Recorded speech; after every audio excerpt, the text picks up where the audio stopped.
Belakangan ini, tanaman porang tengah menjadi primadona di kalangan masyarakat Indonesia.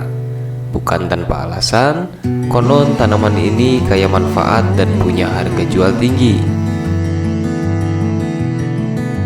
Dijelaskan dalam makalah yang diterbitkan Litbang Pertanian, porang adalah salah satu tumbuhan lokal Indonesia yang banyak tersebar di Pulau Jawa. Porang merupakan tanaman umbi-umbian dan umumnya tumbuh liar di bawah tegakan tanaman lain seperti jati, mahoni, sonokeling, dan sengon. Keuntungan yang menggiurkan rupanya membuat banyak orang tertarik untuk menanam porang.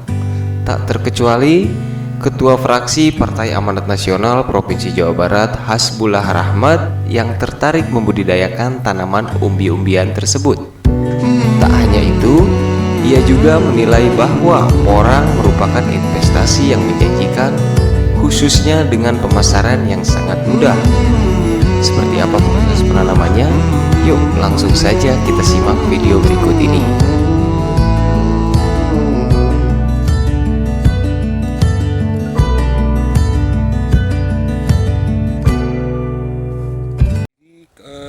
Porang ya, ini porang komoditi ekspor. Ini juga sekarang lagi bagus karena di pasaran di Korea, Jepang, Singapura juga cukup tinggi permintaan makan porang.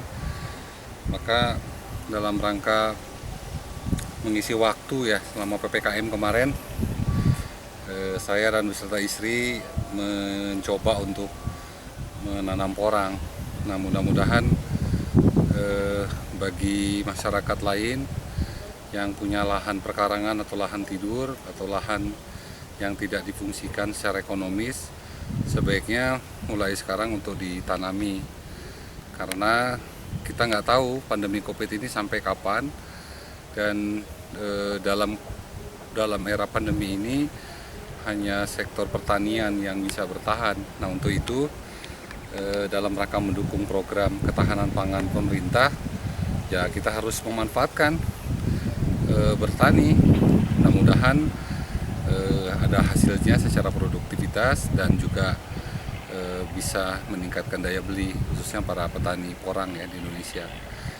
Saya kira Jawa Barat khususnya daerah yang sangat subur, tentu sangat cocok untuk dilakukan komoditi porang ya, dan bisa menjadikan penghasilan tambahan, karena dengan PPKM kemarin kita dirumahkan, ya saya kira tentu bertani salah satu solusi ya untuk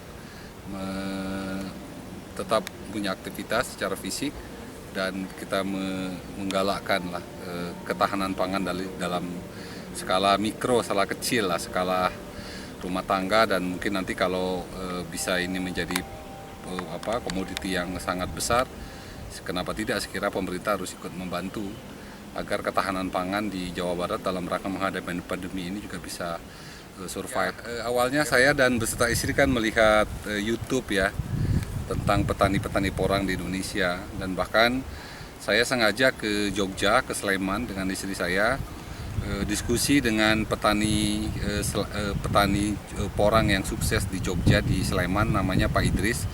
Itu petani porang Sleman Boy.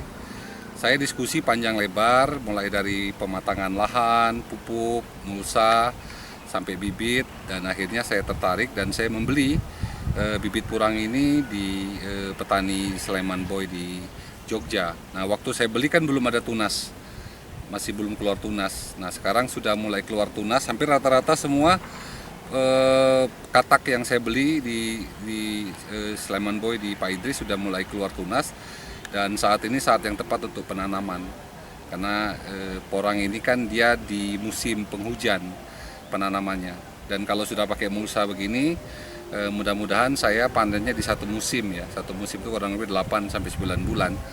Nah, setelah itu saya matangin lagi lahan untuk nanam tahun berikutnya. Jadi sebenarnya awalnya tertariknya melihat di YouTube, dan saya diskusi langsung dengan petani porang di Sleman, di Jogja, Pak Idris, itu terkenal, itu petani Sleman Boy, dan akhirnya saya membeli bibit di sana. Inilah bibit yang saya beli, Yang sekarang saya lagi proses penanaman di lahan saya. Gitu. Pak Gubernur, Pak Ridwan Kamil menginginkan memang lahan-lahan tidur di Jawa Barat untuk difungsikan dan mengangkat 5.000 sampai 10.000 petani milenial dengan lahan tidurnya disiapkan, dengan permodalan disiapkan dan produktivitasnya dibeli. Memang saya kira akan lebih bagus jika program petani milenial Jawa Barat itu Pak Gubernur mencanangkan saja penanaman porang. Karena porang ini komoditinya ekspor dan luar biasa, sekarang harganya lagi bagus. Jadi kalau petani milenial itu ada rekrutmennya kan dari kota kabupaten, dari 27 kota kabupaten, dengan lahan milik aset Pemprov dan lahan tidur di Jawa Barat, dengan dibantu perbankan BJB dan produktivitasnya dibeli oleh BUMD milik perusahaan Jawa Barat, menurut saya akan lebih tepat jika komoditinya porang. Apakah itu udah berjalan, Pak? Belum, saya belum tahu apa ya komoditi yang ditanam ya. Setahu saya memang ada program petani milenial, tapi apakah fokus dari bisnisnya di porang atau lain, saya kurang paham ya, belum tahu persis. Tapi memang idealnya memang digalakkan saja petani milenial itu fokus untuk menanam porang dengan membuat pabrik di Jawa Barat untuk pengolahan ini menjadi tepung. Jadi setelah ini dipanen, nanti dicaca, dikeringkan pakai alat pengering, baru dia nanti digiling menjadi tepung. Dan kalau sudah tepung berarti kan sudah nilai value-nya kan lebih mahal daripada kita jual umbi ya yang baru panen gitu. Dan orang nanam porang ini kan bisa dari biji katak seperti ini, juga bisa dari umbi yang agak besar tapi mungkin yang di bawah 1 kilo itu bisa. Tapi kalau umbi dia polanya kan harus lubangnya agak lebih jarang. Nah, saya kebetulan menanam porang dari katak ya, dari biji katak. Dulu saya beli belum ada tunas. Nah, sekarang sudah hampir rata-rata semua porang yang saya beli kemarin di Sleman Boy sudah keluar tunas semua.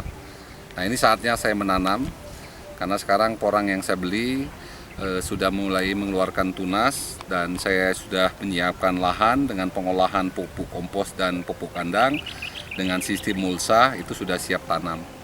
Sekarang hari ini saya mulai menanam. Saya musim tahun depan saya nggak akan beli bibit lagi. Dari tanaman yang saya tanam sekarang, saya bisa menghasilkan bibit lebih banyak dari yang sekarang. Saya bisa menanam ke depan itu 2 kali lipat dari areal lahan yang saya garap sekarang. Tahun depan saya bisa nanam 2 kali lipat dari luas tanah ini, bisa 3 kali lipat dari bibit yang saya dapat. Karena satu pohon dia bisa menghasilkan biji katak itu 5-6 biji katak satu pohon. Nah, rencananya Bang untuk hasil panennya akan dikemanakan nih Bang? Ya katanya sih nggak sulit ya, karena kan sekarang sudah banyak pabrik ya. Jadi modelnya ada yang beli di tempat dengan sistem umbi gitu per kilo, ada yang menerima dengan sistem yang sudah kering, dicacah ya, dicacah pakai mesin, bisa dikeringkan dengan matahari, bisa dikeringkan dengan mesin, itu dijual yang sudah kering ke pabrik bisa. Atau kalau sudah banyak produktivitasnya kita kirim langsung ke pabrik juga bisa. Nah, saya berharap memang di Jawa Barat ini ada pengolahan hasil panen porang. Itu kalau bisa petani itu tidak menjual umbi tapi menjual dalam bentuk kering atau dalam bentuk sudah jadi tepung, itu jauh lebih mahal nilainya. Bandingannya kalau kita jual umbi itu katakanlah pasarannya 10.000 per kilo. Tapi kalau kita jual kering itu bisa 30.000, berarti kan 3 kali lipat nilai value-nya kan kalau kita diolah gitu dengan mesin pencacah dan dijemurkan dan dikering, itu dijual kering. Kalau jual umbi juga bisa. Jadi saya karena perdana jadi petani, jadi saya belum tapi insya Allah sih mungkin mudah-mudahan sambil proses berjalan, kalau sudah mendekatin panen saya juga akan mencari buyer gitu ya. Apakah bisa saya jual umbi nanti pada akhirnya atau saya jual keringan, itu nanti saya akan cari buyer menjelang proses mendekatin musim panen ya, karena ini kan baru penanaman jadi masih lama lah. Saya masih 8 bulan ke depan masih ada waktu untuk mencari jaringan buyer yang tentu kompetitif harganya gitu kan. Saya pengen menjadi petani dari nol ya, dari awal. Dan saya katakan ke teman-teman yang petani di sini, mereka pengen lihat dulu hasilnya.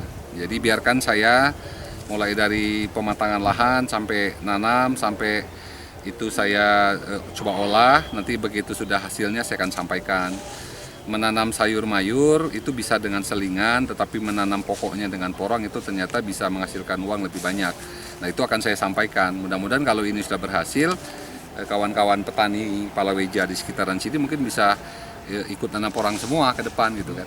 Nah kalau sudah ikut nanam porang semua, ya produktivitasnya banyak, mungkin kita akan lebih gampang mencari buyer kan. Kalau konteks Jawa Barat ya memang saya juga kepengen mensosialisasikan porang ini ke beberapa petani di Jawa Barat ya, yang memang menurut saya nilai ekonomisnya jauh lebih tinggi ya.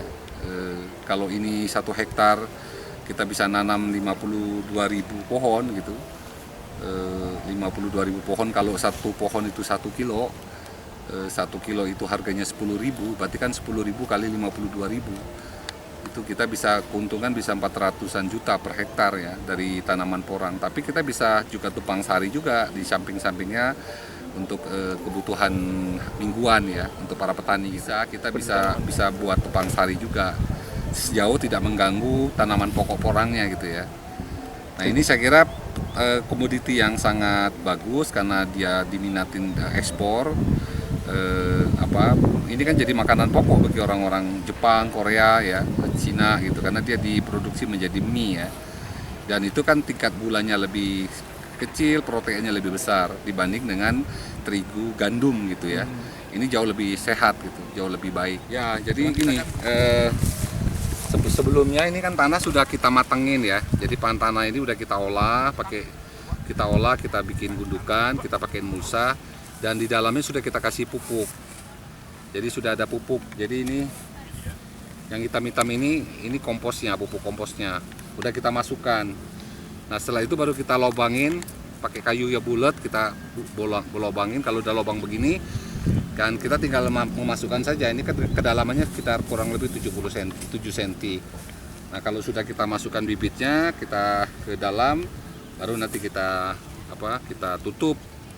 Nah mungkin nanti setelah penanaman tinggal masuk proses penyiraman.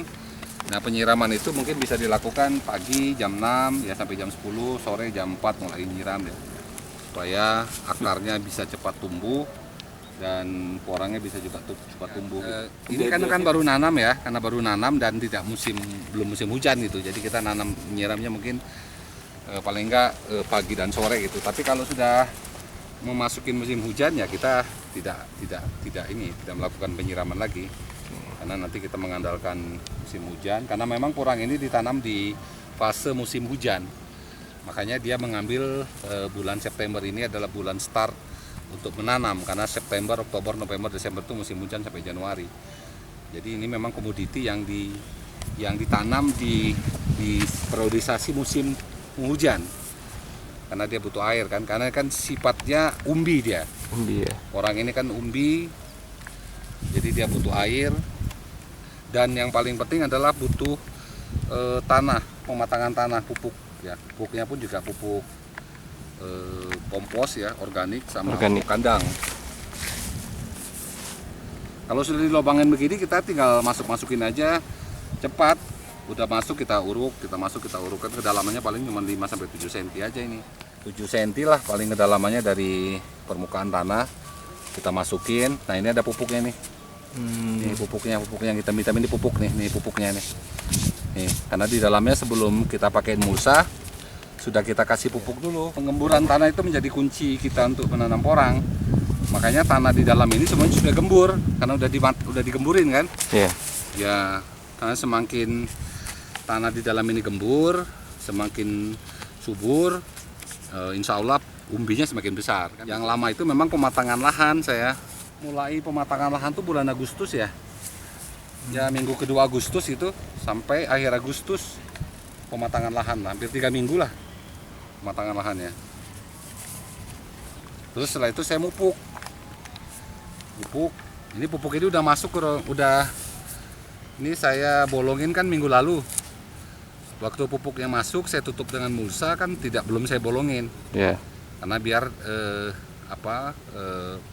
komposnya di dalamnya kan ketahan uapnya. Nah, minggu lalu saya bolongin, baru minggu ini nanam. Jadi kan pupuknya udah nggak panas lagi, sudah adem dia kan. Masuk bibit dia sudah tinggal memproduksi saja.